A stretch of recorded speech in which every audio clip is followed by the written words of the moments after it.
So how to install LG ThinQ app? So yeah, just tap get and then you double click to install and you should be able to install it. This is the app to connect all the smart devices using LG device. So similar as there is SmartThings app for Samsung, there is similar app for LG.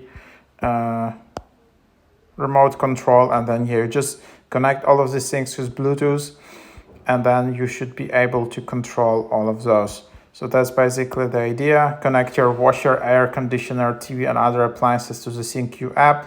Get away from the busy routine and enjoy a relaxing home life with Smart ThinQ. Get immediate notifications. The ThinQ app will keep informed with all the notifications. Control your home from anywhere. TV remote control in your smartphone.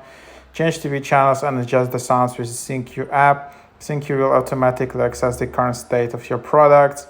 It's pretty cool. If you start to get in more and more products of the same brand, then it's really become really cool to control them. So yeah, and then you kind of stick to that brand and you want to get all appliances specifically from that brand because it's so easy to control them via app.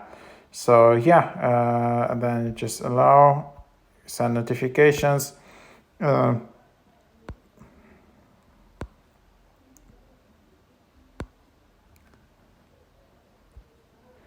yeah, quite cool. And then you just need to log in. Remember to select your country and then social media login. And then here you can also log in like that. So yeah, that's the process. And then you'll need to enable Bluetooth in settings and you can get started.